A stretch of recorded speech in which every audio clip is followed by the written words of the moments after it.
warahmatullahi wabarakatuh. Waalaikumsalam. Yang terhormat Ibu Haji Khulasatul Malihat selaku Kepala SD Negeri 4 Kedaung, yang saya hormati tenaga pendidik dan kependidikan SD Negeri 4 Kedaung. Puji syukur kehadirat Allah Subhanahu wa Ta'ala yang telah melimpahkan rahmat dan kenikmatan kepada kita semua sehingga kita dapat berkumpul pada acara siang hari ini. Salawat serta salam semoga tetap tercurahkan kepada junjungan kita Nabi Agung Muhammad Sallallahu Alaihi Wasallam yang senantiasa kita nantikan syafaatnya. Allahumma amin. Bapak Ibu yang saya hormati, perkenankan pada siang hari ini kita akan mengikuti bersama kegiatan berbagi aksi nyata budaya di lingkungan sekolah yang akan dibawakan oleh Ibu Dian Setiati, CGP Angkatan 10 Kabupaten Kebumen. Berikut susunan acara pada siang hari ini. Yang pertama, pembukaan. Acara yang kedua, sambutan kepala sekolah. Acara ketiga, inti. Acara keempat, lain-lain. Dan acara keempat, penutup. Bapak Ibu yang kami hormati, untuk mengefisienkan waktu, mari kita buka acara pada siang hari ini dengan acara yang pertama, yaitu pembukaan dengan membaca basmalah bersama. Bismillahirrahmanirrahim. Ya, semoga acara pada siang hari ini dapat berjalan dengan lancar dan bermanfaat bagi kita. Dilanjutkan acara yang kedua, yaitu sambutan kepala sekolah yang akan disampaikan oleh beliau Ibu Haji Khulasatul Malihat SPD. Kepada beliau saya persilahkan.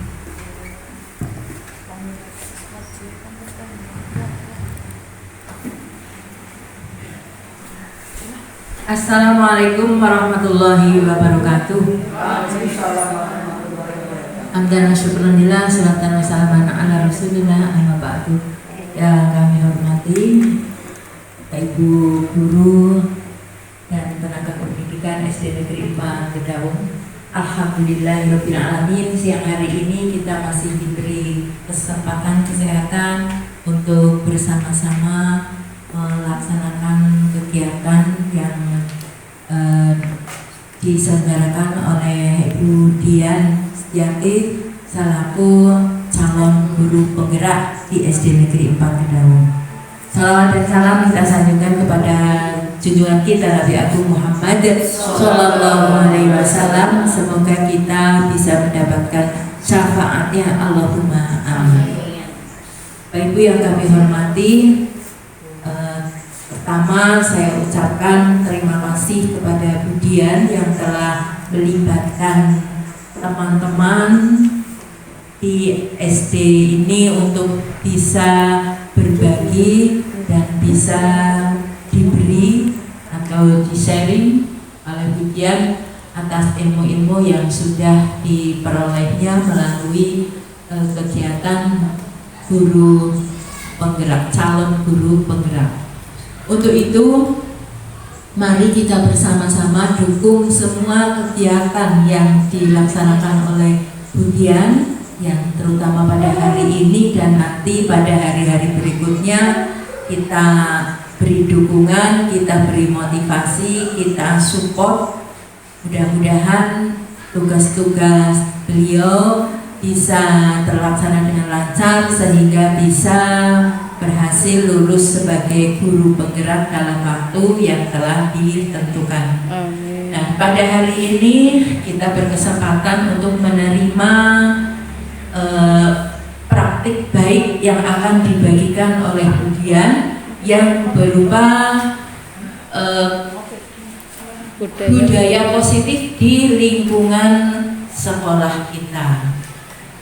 Nah, sedikit banyak Bapak Ibu juga sudah mengetahui yang dimaksud dengan budaya positif, yang melalui webinar juga sudah pernah Bapak Ibu ikuti. Nah, untuk lebih mematangkan lagi dan terlebih untuk nanti implementasi di sekolah kita, bukan hanya Budian atau guru penggerak yang sudah lulus dan berada di sekolah kita ini, namun itu harus kita terapkan untuk semuanya. Untuk itu mari nanti kita ikuti bersama-sama praktik baik yang akan diberikan oleh Budian sebagai aksi nyata dari kinerja dalam rangka melaksanakan tugas-tugas sebagai calon guru penggerak.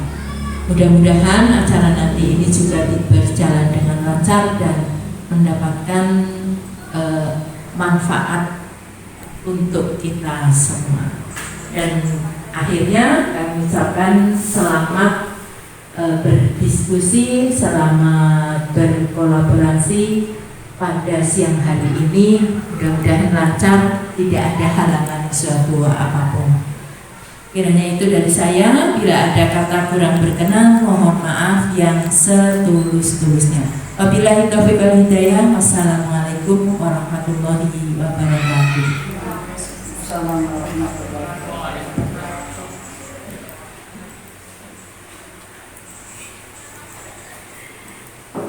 Terima kasih pada Ibu Kepala Sekolah yang telah memberikan sambutan. Dilanjutkan acara yang ketiga, yaitu inti yang akan disampaikan oleh Ibu Dian Setiati, CGP Angkatan 10 Kabupaten Kebumen. Kepada beliau saya persilakan.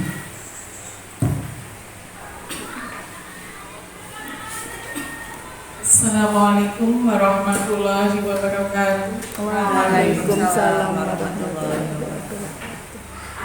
Terhormat Ibu Kepala Sekolah SDN Negeri 4 Kedaung, beliau Ibu Kulasabrun Homaliha, yang saya hormati Bapak dan Ibu tenaga pendidikan dan tenaga pendidik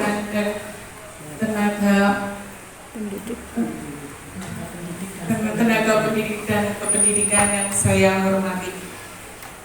Alhamdulillah pada kesempatan hari ini saya dan teman-teman bisa berkumpul di tempat ini dalam rangka berbagi aksi nyata budaya positif di lingkungan sekolah.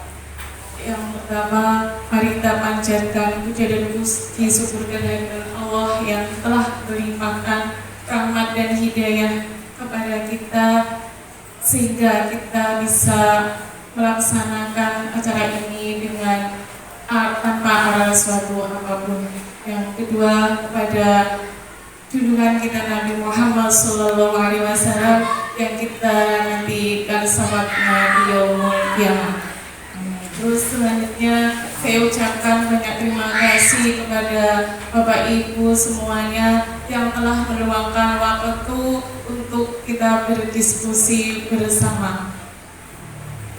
Selanjutnya kita mulai.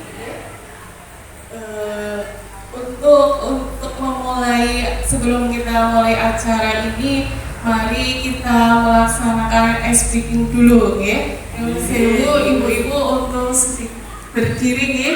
Ini ice breakingnya membuat pasangan, ya. Ini super kalian, perkalian, pasangan. Yuk. Saya Bu Sal sama Bu Dwi. Tapi ini pakai ini matematika saya 4, Bu Sal berapa? 5.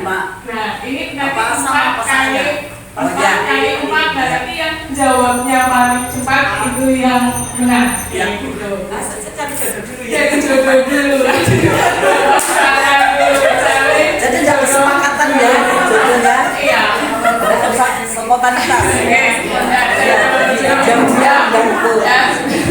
Nanti yang menjawabnya paling cepat itu yang menang, ya. Yang 1, 2, 3. 5. Dijawab 5 kali 2 kalian tangannya 10. Ya ini kan saya 2 kali 2 kali 5 yang 10 ya. Jawabannya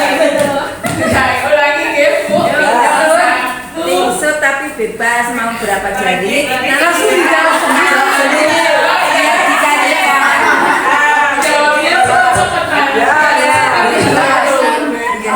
misalkan jenengan tidak ini 2 langsung jawab nanti 3 kali 2 jawabnya 6 satu dikit jadi definisi tanpa Mbak Ilasin gitu bebas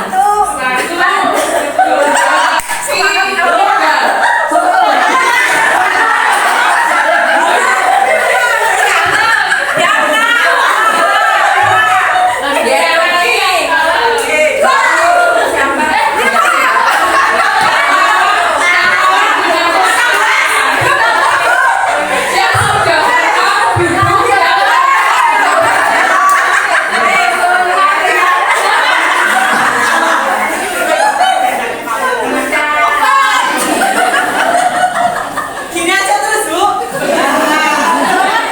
Yang biasanya saya terapkan satu tangan, terus kalau anak udah belajar saya terapkan dengan 2 tangan. Misalnya 9 kali berapa 7 atau berapa seperti itu. Ternyata anak-anak juga senang seperti itu. Ya, senang.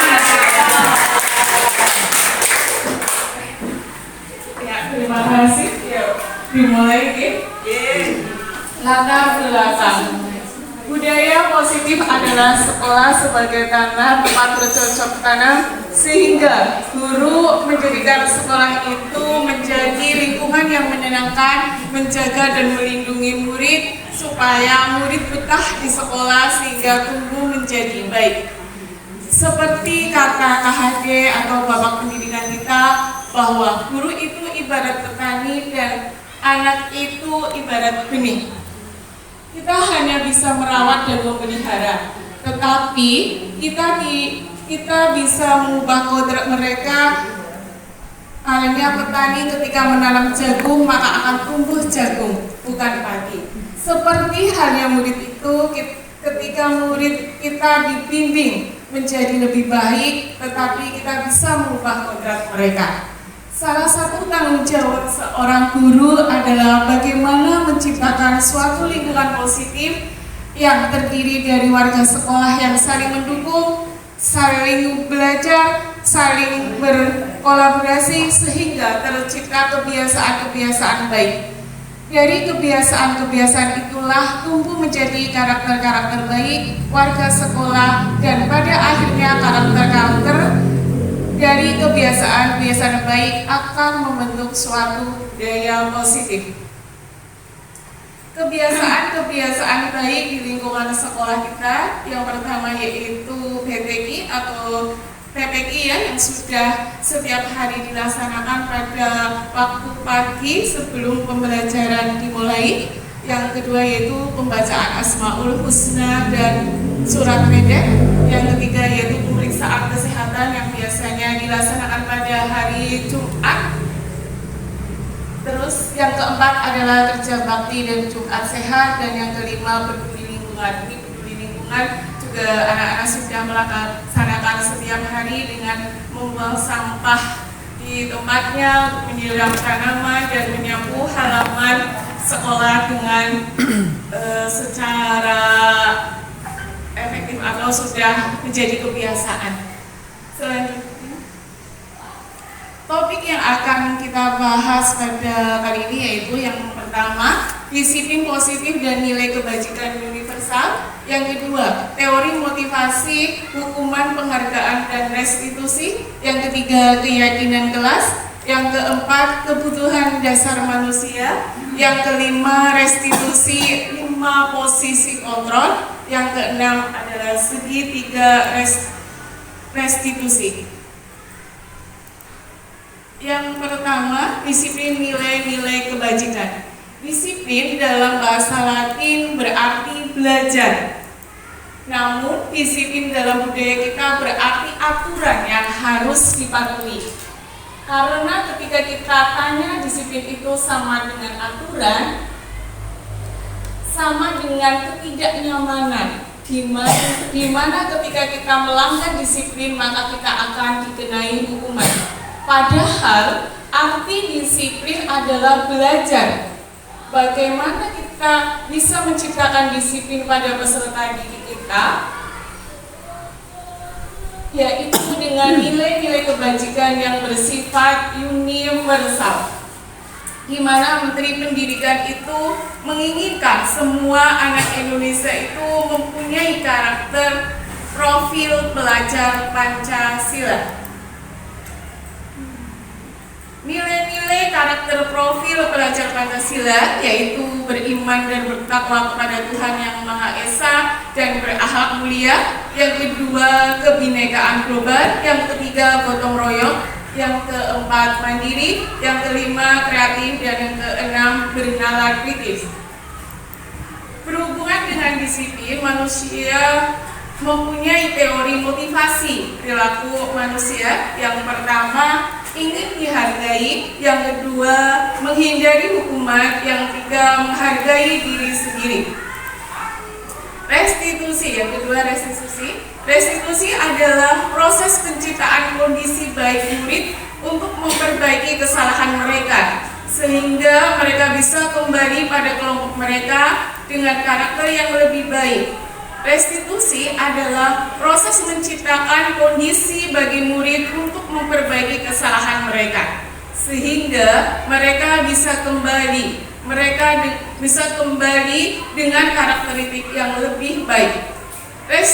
Restitusi berbeda dengan hukuman. Mungkin Bapak Ibu pernah melakukan 5 posisi kontrol pada anak. Apa sih itu 5 posisi kontrol pada anak?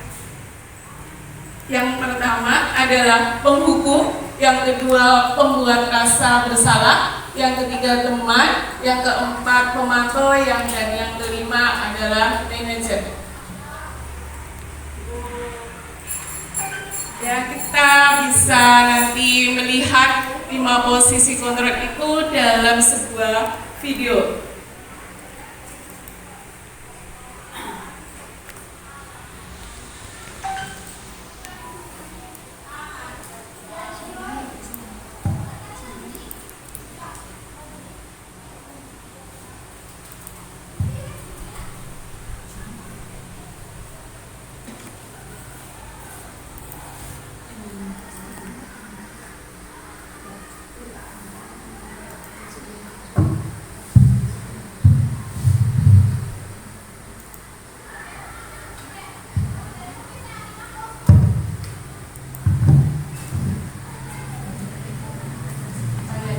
Nanti ada tekniknya.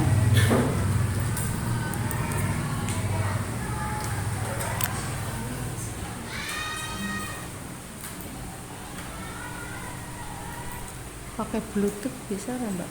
Bluetooth kono diaktifkan.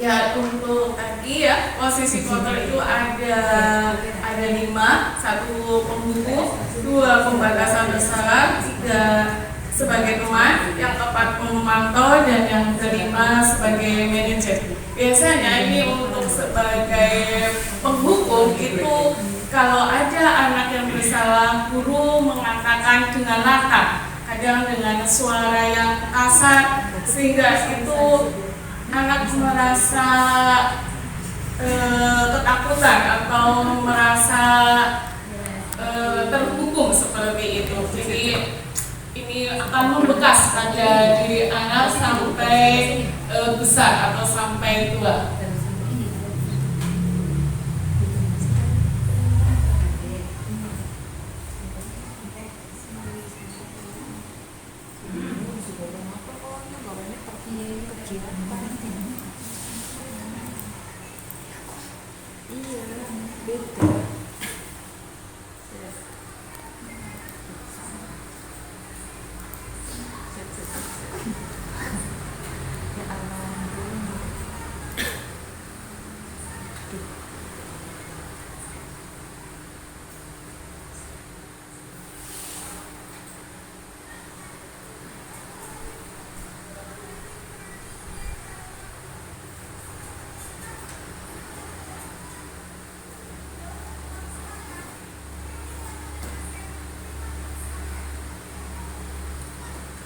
sebagai penghukum ya Bu, contohnya. Yang kedua itu sebagai posisi pembuat rasa bersalah, itu maaf untuk suaranya nggak bisa masuk.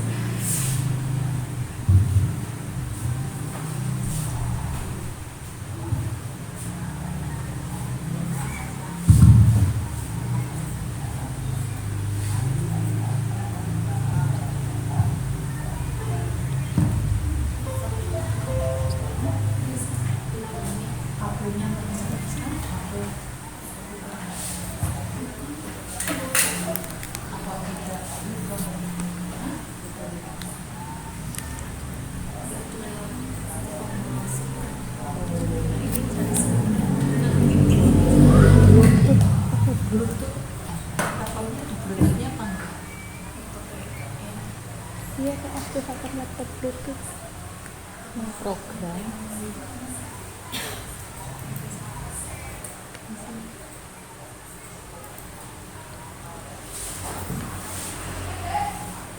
Saya connect lagi. Saya Bluetooth.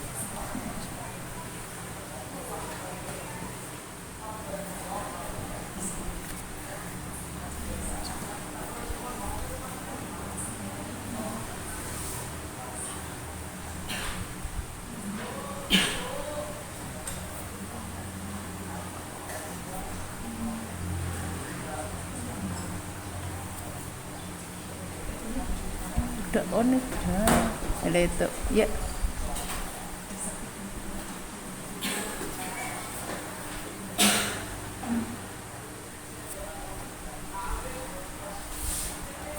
Power off. Bluetooth mode. Waiting for connection. Wes. Saya connect.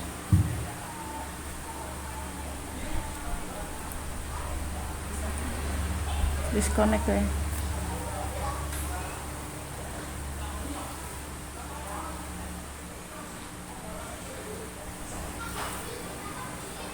Kayak gambar aku. Dah itu. Sambil menunggu videonya ya Bapak Ibu, kita Ya. lanjutkan dari yang posisi kontrol itu. Yang pertama itu sebagai buku, yang kedua itu bersalah.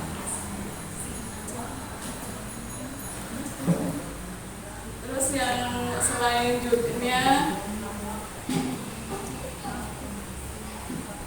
ya yang itu yang menghukum ya.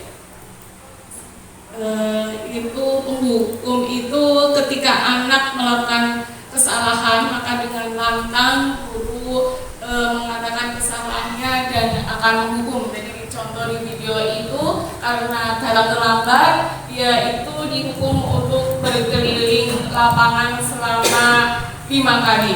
Nah, kata-kata ini yang itu kadang sangat membekas di mental anak dan sifatnya itu permanen, dan anak akan merasa menjadi pendendam. Nah, jadi ini posisi kontrol penghukum ini sebaiknya sebagai guru tidak menerapkan kepada anak-anak. Yang kedua yaitu membuat rasa bersalah, yaitu membuat rasa bersalah ini seorang guru tidak mengatakan dengan kata kasar, tetapi dengan lemah lembut. Di sini suara guru lembut, tetapi akan membuat anak merasa bersalah, maka menghindari perbuatan menghindari pembuat rasa bersalah. Di sini untuk pembuat rasa bersalah juga Bapak Ibu seharusnya dihindari, karena di sini nanti anak juga akan membekas di hati anak.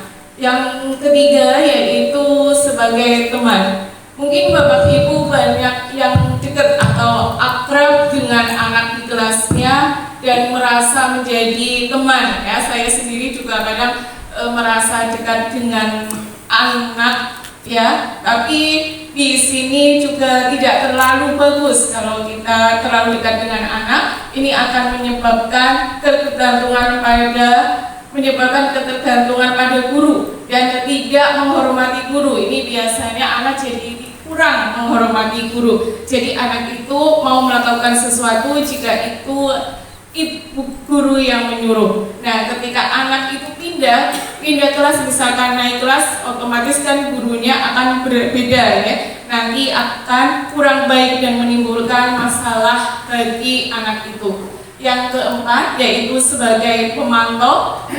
Sebagai pemantau di sini guru sebagai guru piket akan memantau anak yang melanggar aturan. Ketika ada guru sebagai pemantau, maka guru tersebut pasti akan menghukum. Di sini misalkan ya, contohnya anak itu tidak mengerjakan PR. Nanti anak disuruh mengerjakan PR pada waktu istirahat. Jadi waktu istirahatnya berkurang bagi anak untuk mengerjakan PR tersebut. Itu tidak baik juga karena akan mengecilkan hati anak. Mungkin anak menjadi malu dan dendam. Malu karena melanggar aturan.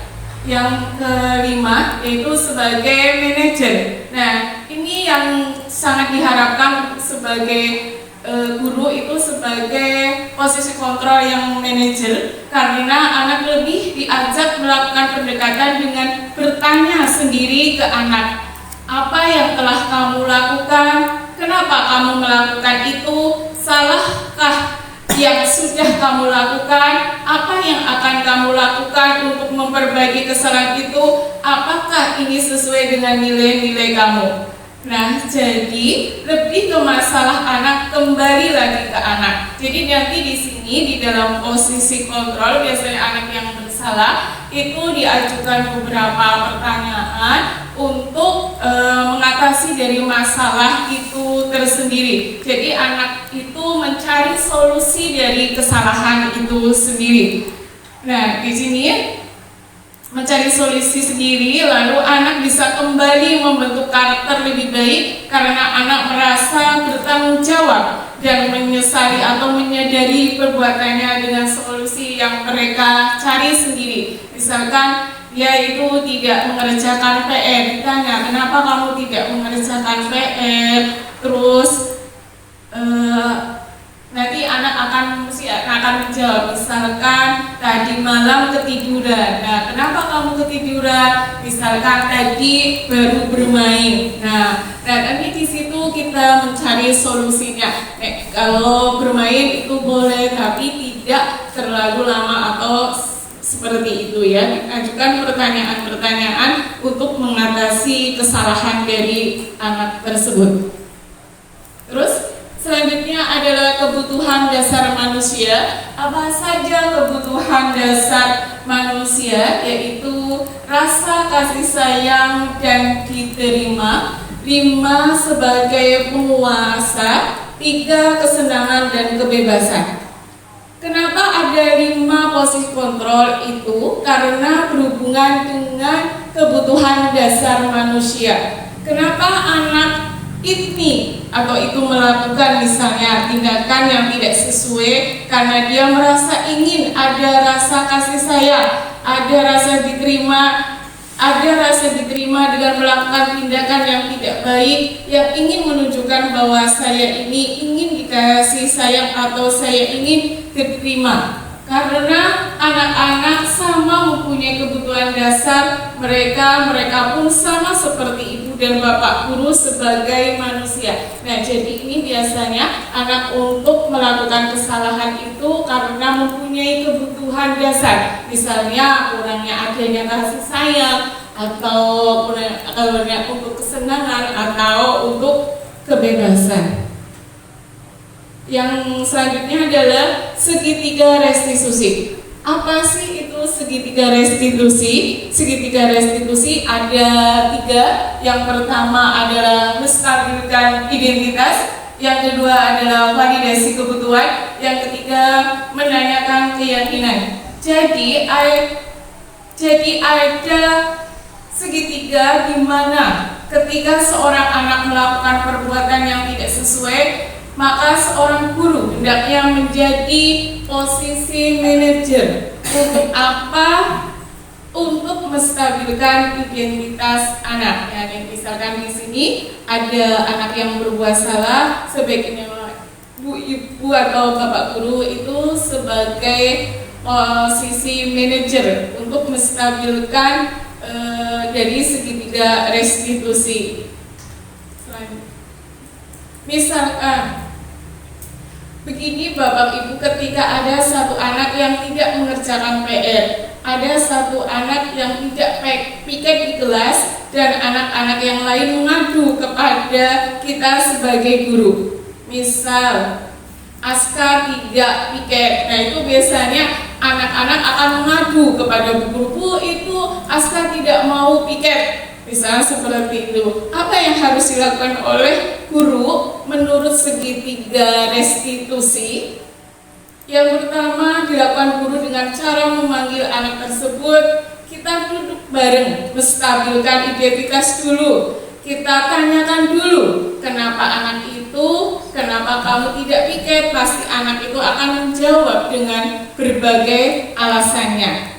Setelah menstabilkan identitas, kita pun jangan langsung menyalahkan. Kita menanyakan, kenapa kamu tidak piket? Kita pun bisa diawali dengan kata begini, setiap orang pasti melakukan kesalahan. Bapak atau ibu pun pernah melakukan kesalahan. Nah, kesalahan kamu hari ini apa? Misalkan anak juga menjawab, Bu, saya tidak piket. Nah, kita langsung memvalidasi kebutuhan. Kenapa kamu tidak piket? Misalkan jawaban dari anak, karena saya mengerjakan PR jam pertama dan PR dan takut dimarahi guru. Nah, ketika validasi kebutuhan sudah terlihat obatnya, anak itu tidak melakukan piket karena ada sesuatu hal yang dilakukan oleh guru, kita kembali lagi. Nah, ini ada sebuah tanya jawab antara guru dan siswa. Misalkan ya, guru, terus apa yang kamu lakukan sekarang? Saya akan meminta maaf. Pada siapa? Pada teman-teman. Kenapa pada teman-teman? Karena kita di kelas.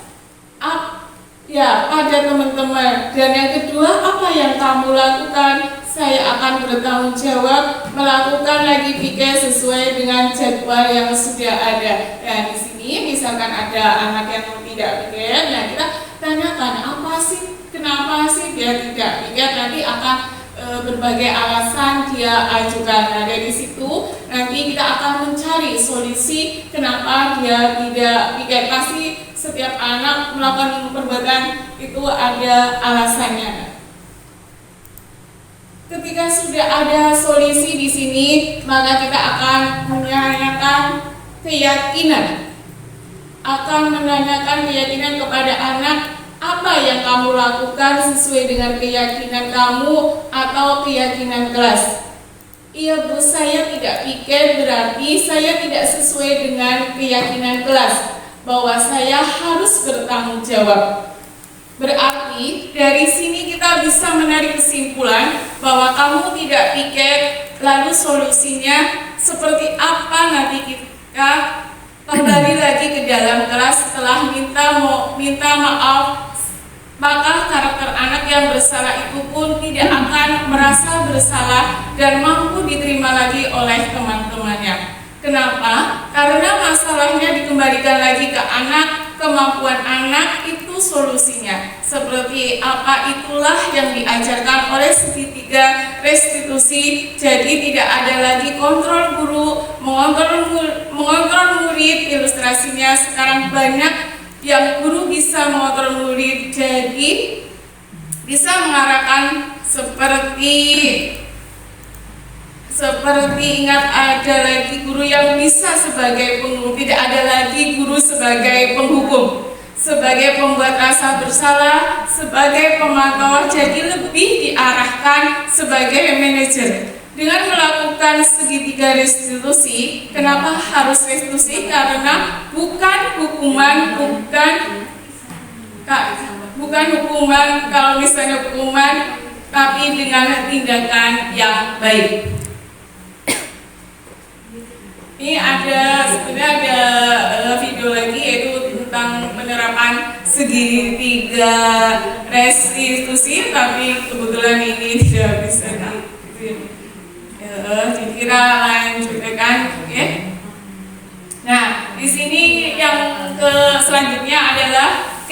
keyakinan kelas.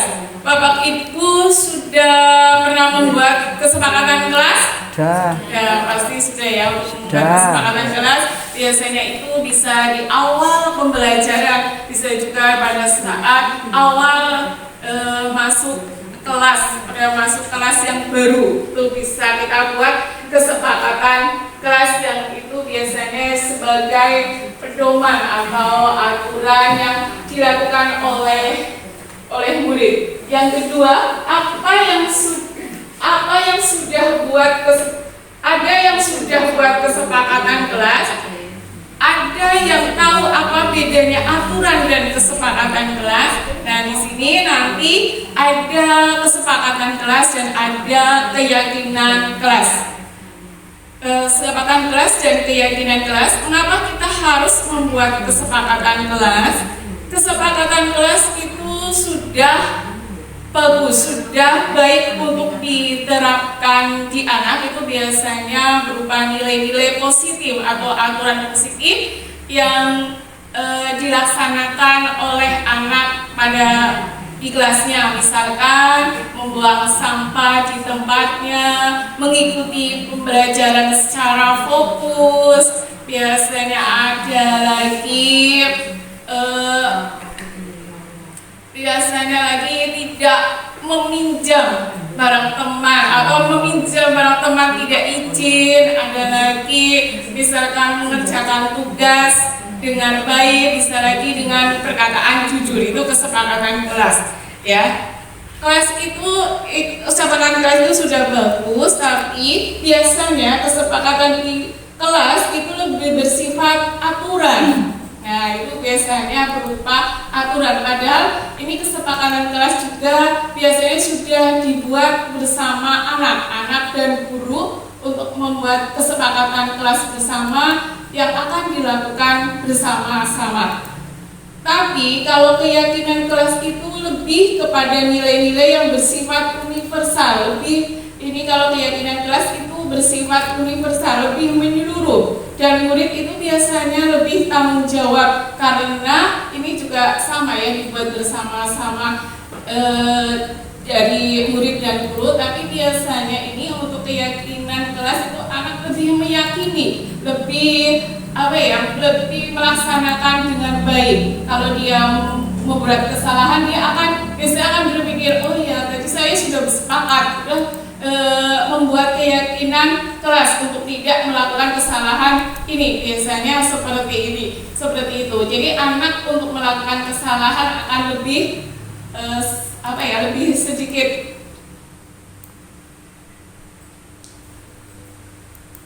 Nah, di sini Bapak Ibu, bagaimana kita bisa mengontrol diri kita untuk menggali potensi baik yang ada di dalam diri kita?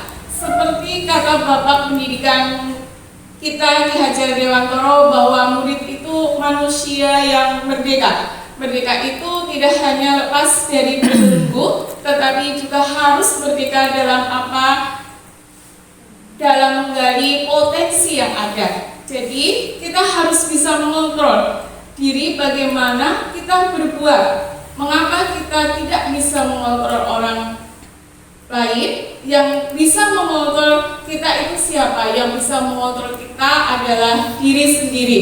Kalau tidak bisa memaksakan atau mengontrol orang lain sesuai dengan keinginan kita, jadi yang bisa mengontrol diri sendiri adalah kita sendiri ya. Jadi kita tidak bisa mengontrol orang lain, tidak bisa memaksakan keinginan orang lain sesuai dengan keinginan kita.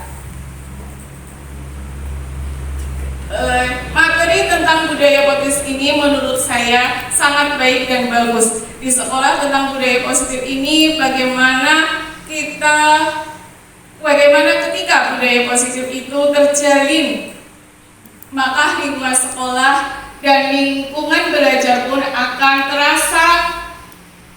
terasa nyaman. Dan dengan budaya positif itu anak akan merasa aman, akan merasa nyaman dalam belajar, dan akan mengembangkan karakter anak yang menjadi lebih baik. Demikian dari presentasi saya. boleh Bapak Ibu kalau ada pertanyaan nanti bisa kita saling saling ngediskusi, kita kesahkan bersama-sama. Ya Bu, saya akhiri. Wassalamualaikum warahmatullahi wabarakatuh. Waalaikumsalam warahmatullahi wabarakatuh. Kita kasih plus yang Bu Dian Setiati atas materinya yang sangat-sangat bermanfaat bagi kita selaku tenaga pendidik untuk di setiap harinya. Baik, untuk acara selanjutnya yang keempat adalah lain-lain. Kita isi dengan sesi tanya jawab. Mungkin Bapak Ibu ada yang ingin bertanya kepada Ibu Dian Setiati, silahkan. Ya, ada. Bu Sal, monggo. Langsung atau nanti?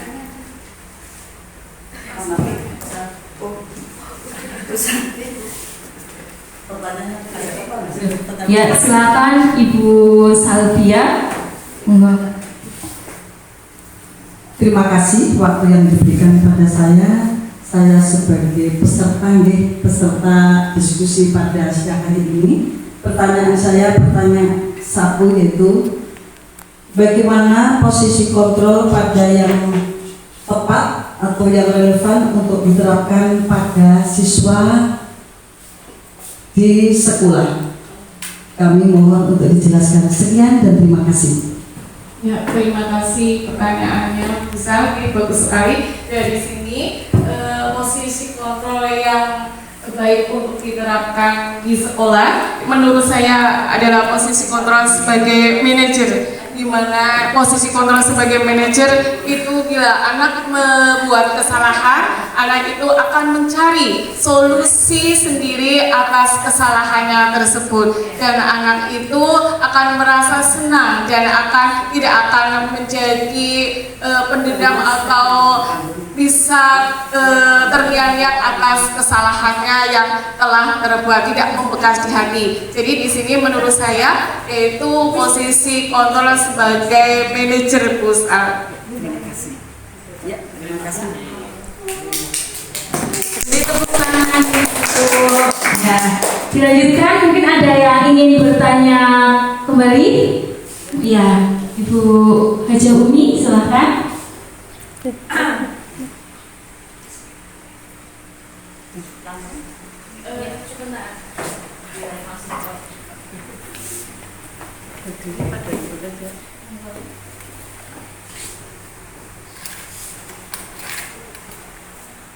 Pertanyaannya pada Bu Dian, dalam melaksanakan segitiga restitusi apakah harus runtut?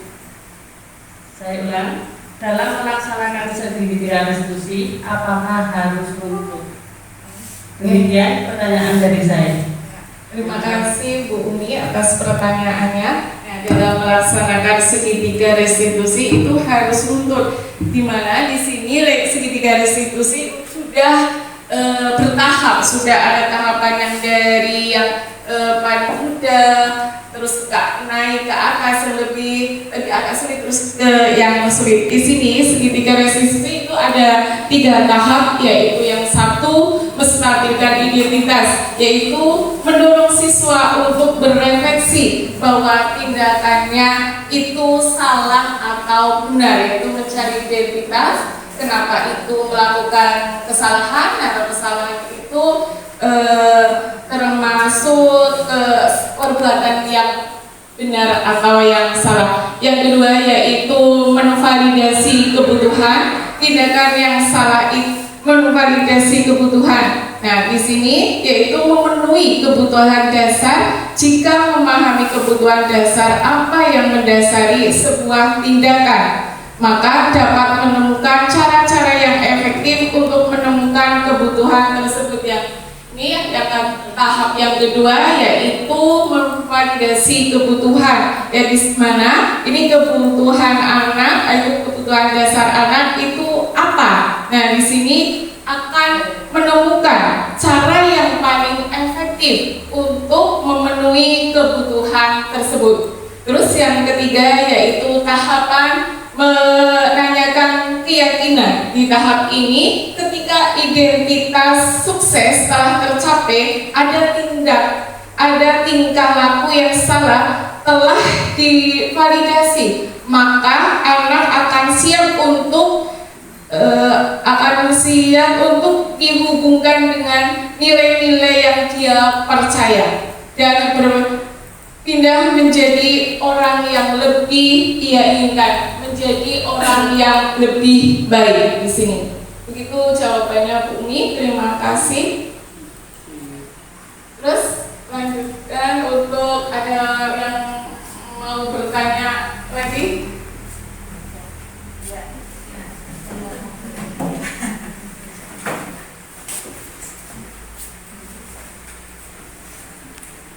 Ya, terima kasih untuk waktu yang sudah diberikan kepada saya.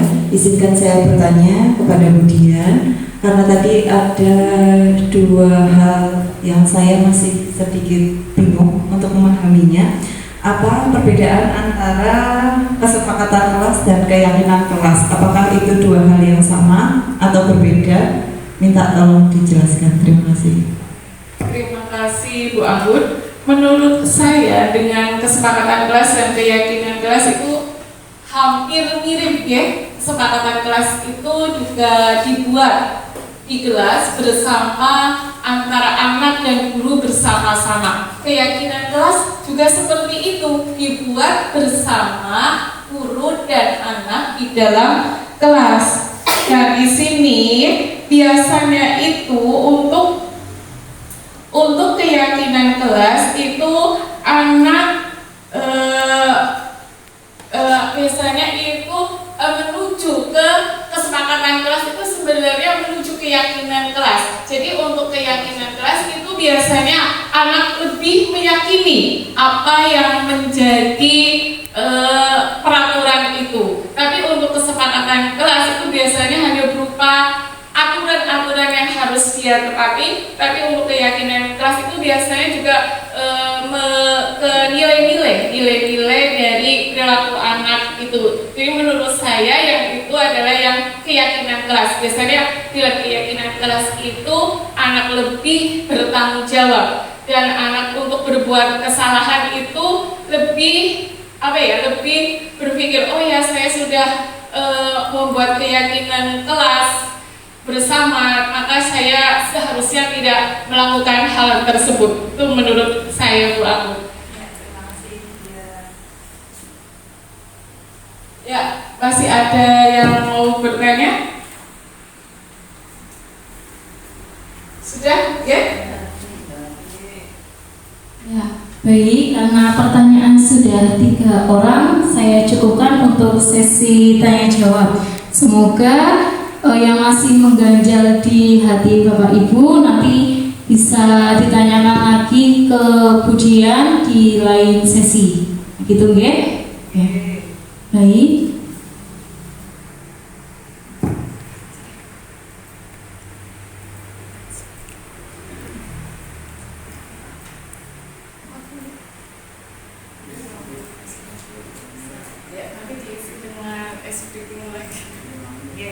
Ya.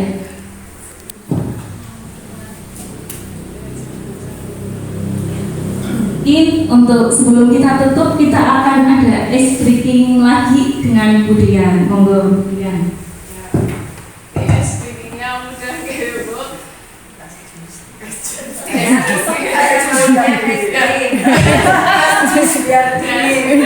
Bisa ini sudah sering dilakukan ya nih. Kalau seperti ini itu Marina, kalau seperti ini menari, kalau seperti ini apa? Menari sering sekali dilakukan ya, yang gampang. Marina menari di atas menara, Marina menari. Biasanya kalau yang tidak konsentrasi biasanya apa ya, keliwat. Nah ini biasanya untuk konsentrasi anak. Jadi tidak urutan biasanya. Marina seperti itu ya. Diulangi dulu.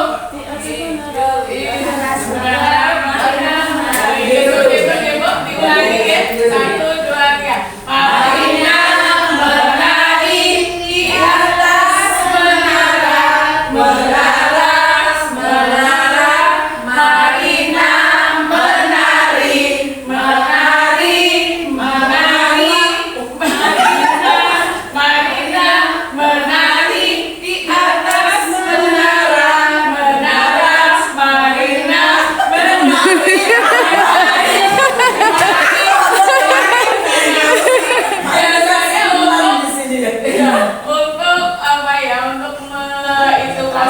prestasi dari anak-anaknya. Ulangi lagi sambil berdiri. Ya, yuk. Menari. Ya, 1, 2, 3. Marina menari di atas menara, menari, Marina menari di atas menara, Marina menari.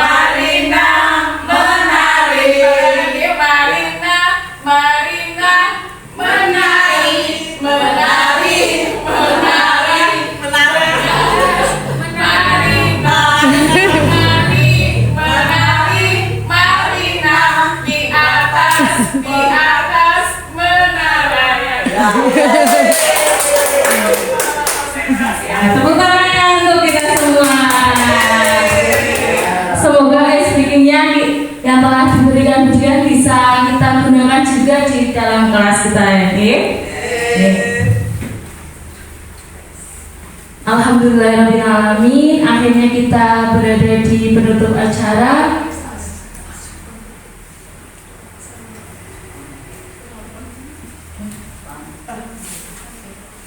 Untuk menutup acara pada siang hari ini, saya mohon Bu Sal untuk membacakan doa. Bu Sal, ya saya persilakan. Assalamualaikum.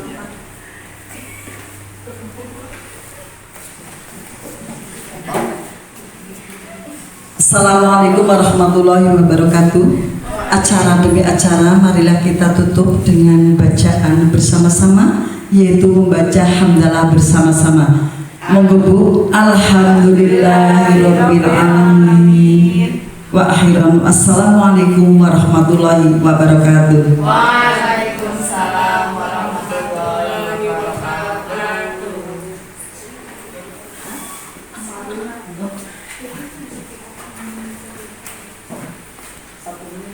Demikian untuk acara pada siang hari ini. Saya selaku pembawa acara banyak kesalahan baik yang disengaja maupun tidak, mohon maaf yang sebesar-besarnya. Kita berjumpa di sesi selanjutnya. Akhiran wassalamualaikum warahmatullahi wabarakatuh. Waalaikumsalam warahmatullahi wabarakatuh.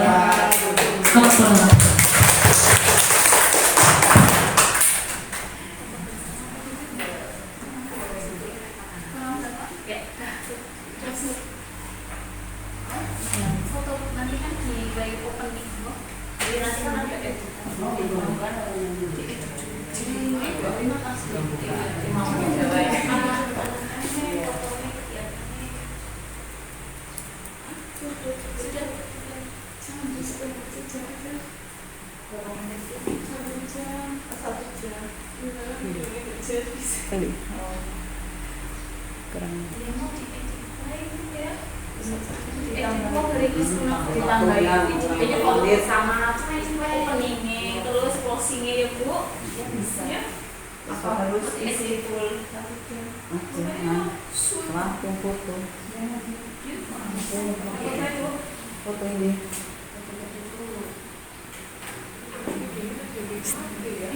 Ya kok disisipnya apa?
Materi yang disampaikan itu banyak kalimatnya, kata-kata kontrol, blok biru, mengerek.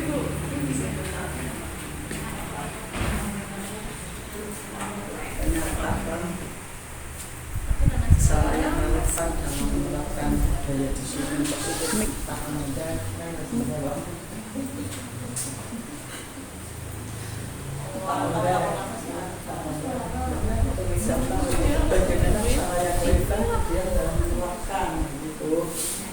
budaya disiplin positif kelas Itu tadi bluetoothnya aktif jadi nggak masuk.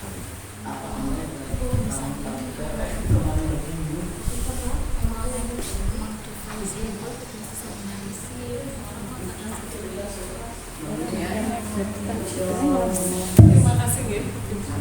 Terima kasih nggih Bapak Ibu serta Ibu nggih matur nuwun atas waktunya. Mohon maaf atas segala kesalahannya. apa feedback di lontongnya Sampun meja. saya potongnya siapa kan aduh alhamdulillah ada 2 rezeki ya hari ini.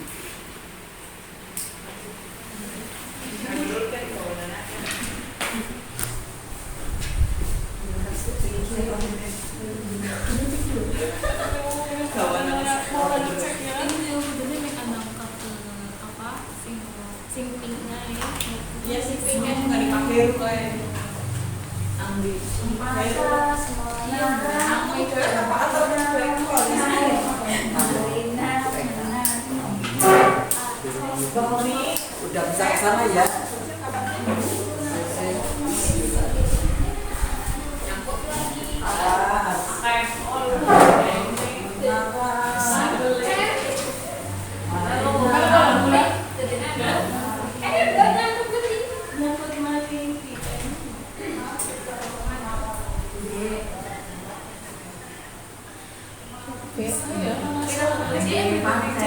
Tapi kan sudah ibu misalnya terjadi nomor kan tapi terkait dari observasi mengalami dari sendiri-sendiri atau gitu pengawasan apa pun bilang terus jual penjelasan. Kalau kami sih sebenarnya mengendakinya kalau Bapak meninggal dan seperti itu, tapi tinggal ya kalau dulu kan ada pengawas memang maunya ada yang sendiri gitu. Saya sendiri kumpulkan sendiri dulu ada pengawas yang seperti itu. Iya, jadi terus sementara yang tidak diajak juga merasa aku berbutuh enggak ada orang lain melu. Ya, menurut saya kalau memang Pak Toto lurus saja ya lebih baik Pak bareng semua.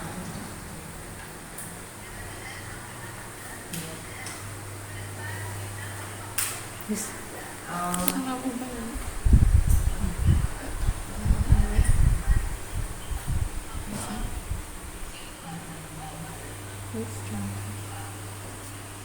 Mana itu?